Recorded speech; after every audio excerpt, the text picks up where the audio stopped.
berfirman, ku menang saat kau bertindak.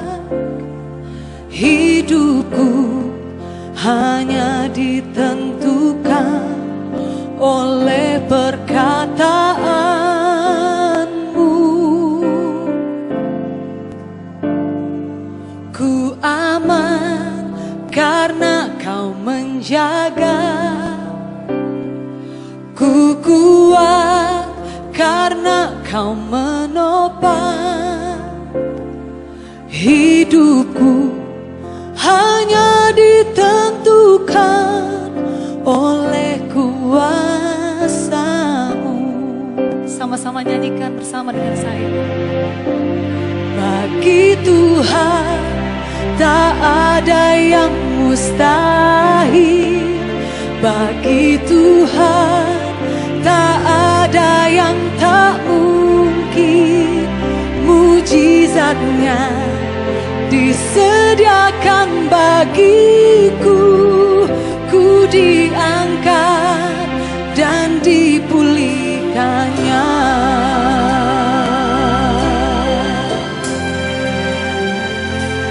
Ku yakin saat kau berfirman, ku menang saat kau bertindak.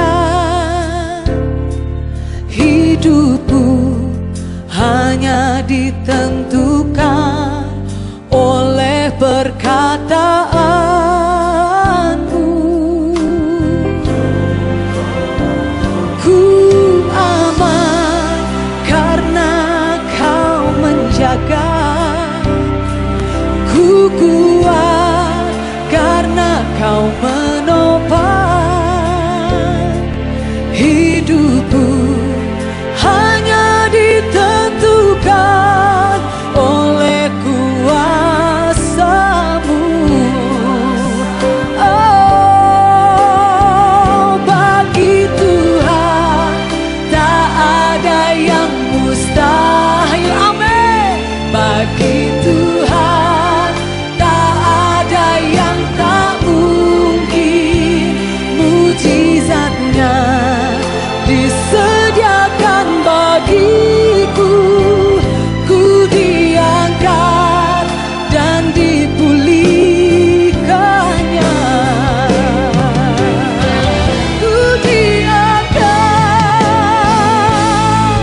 dan dipulihkannya.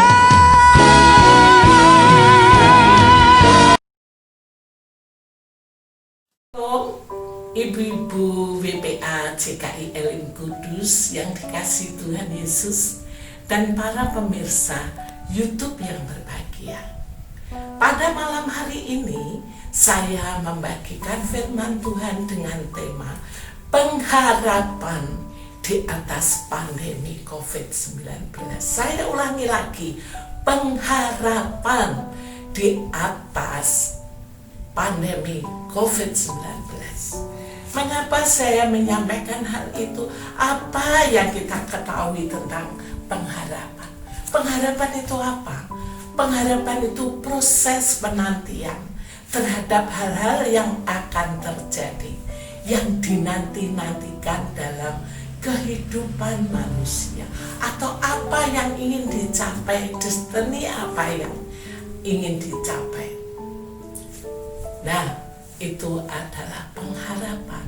Tentunya pengharapan yang saya bagikan pada malam hari ini adalah pengharapan dari Tuhan Yesus Kristus.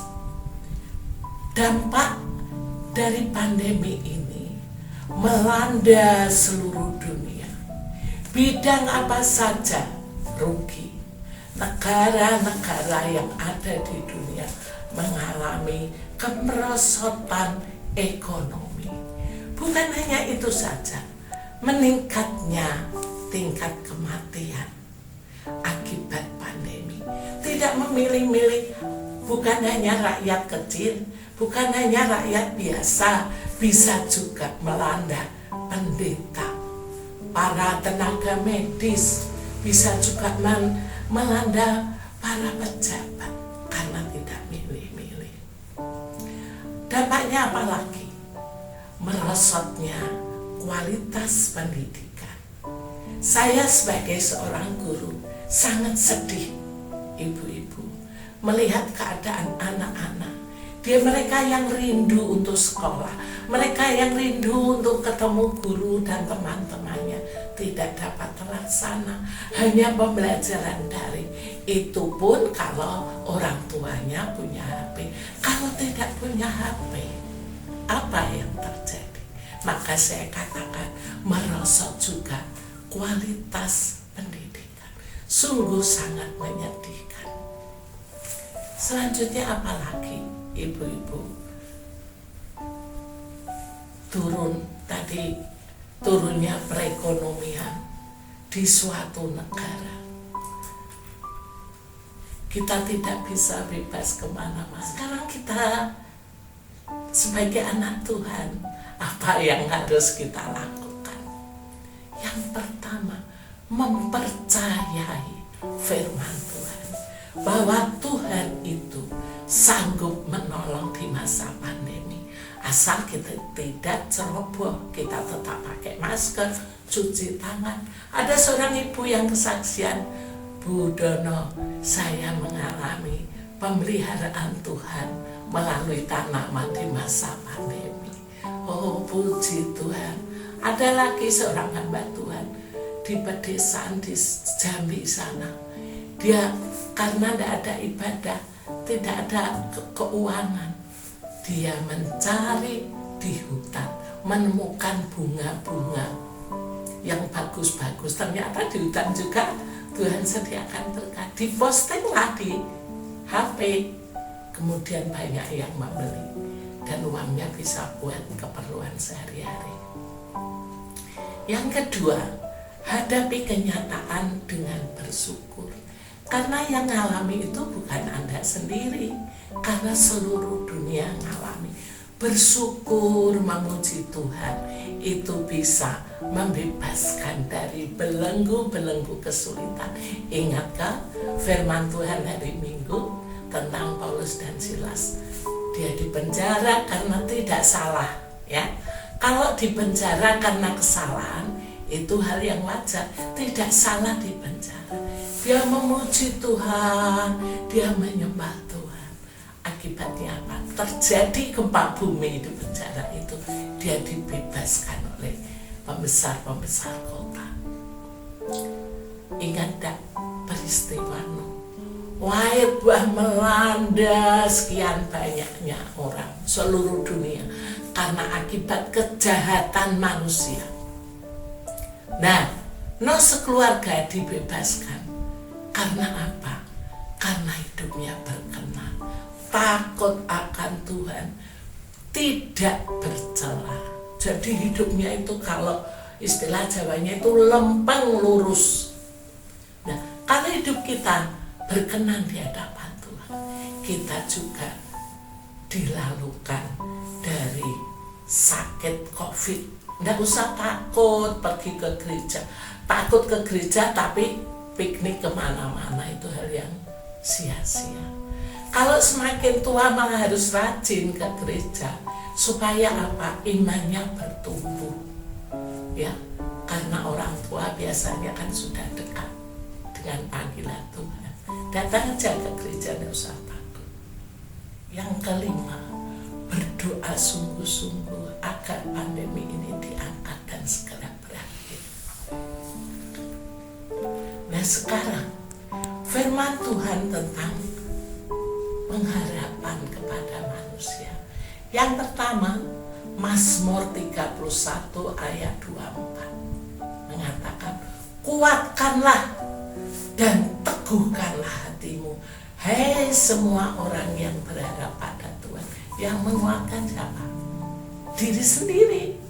Ini Kristina, kuatkanlah Kristina dan teguhkanlah hatimu. Saudaraku, ibu-ibu, kuatkan dan teguhkanlah hatimu, hai semua yang berharap pada Tuhan.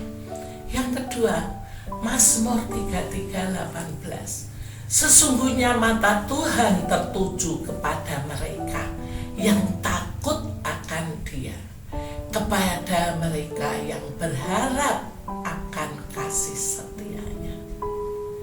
Mata Tuhan itu tertuju. Supaya mata Tuhan tertuju kepada kita, maka kita harus takut kepada Dia. Takut itu apa? Maksudnya terus kita sembunyi, menjauh dari Tuhan seperti Adam Hawa gitu? Tidak. Takut maksudnya melaksanakan perintahnya dan meninggalkan larangannya. Yang ketiga, Mazmur 147 ayat 17. Tuhan senang, saya ulangi lagi, Tuhan senang kepada orang-orang yang takut akan Dia, kepada orang-orang yang berharap akan kasih setia-Nya.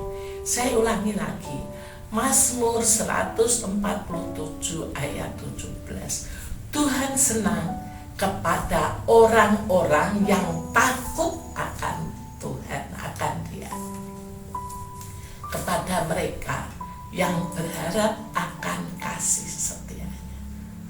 Kemudian Mazmur 147, Tuhan senang kepada orang-orang yang takut akan Dia, kepada orang yang berharap akan kasih setia-Nya.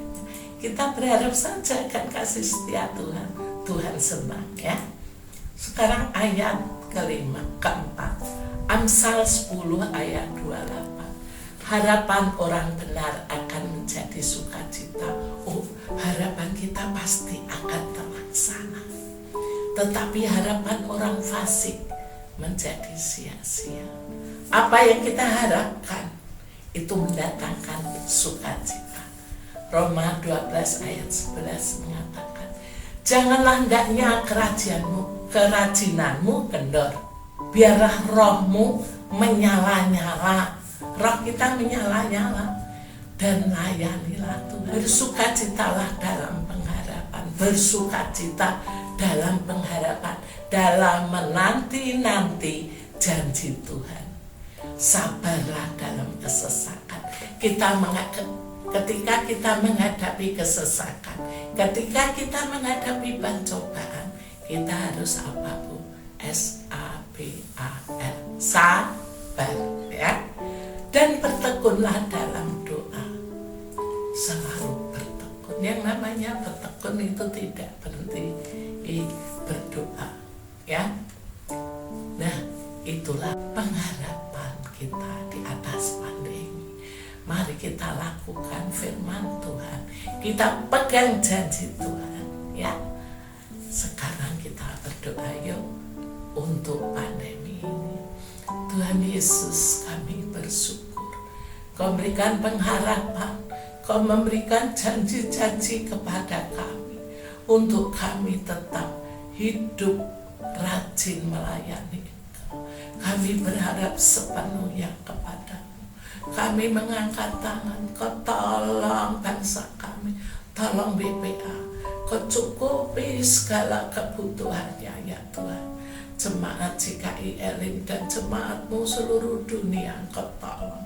Tidak ada kemiskinan dan kelaparan di antara kami. Kau tutup bungkus dengan darah-Mu. Tuhan Yesus, kami berdoa untuk Bapak Ibu yang mengalami ketakutan terkena COVID. Tuhan Yesus, beri keberanian mereka untuk datang kepadamu, untuk berseru-seru kepadamu, untuk berharap sepenuhnya kepadamu. Engkau tegakkan lagi perekonomian negara-negara, khususnya negara Indonesia, dari Sabang sampai Merauke, di Pulau Sumatera, Kalimantan, Jawa, Sulawesi, Papua, semuanya Tuhan Yesus Engkau lawat. Hamba-hamba Tuhan di pelosok-pelosok desa, Kau cukupi semuanya. Kau pelihara semua anak-anak-Mu yang mengalami ketakutan untuk ke gereja. Beri keberanian. Dan kami berdoa untuk perusahaan-perusahaan yang melarang orang-orang untuk pergi ke gereja. Kau sadarkan Tuhan, karena dengan pergi ke gereja beribadah, imannya bertumbuh. Berkati teman-teman kami, para pengusaha, semuanya diberkati. Anak-anak tidak mengalami kejenuhan, anak-anak sekolah mengalami peningkatan untuk kualitas pendidikan.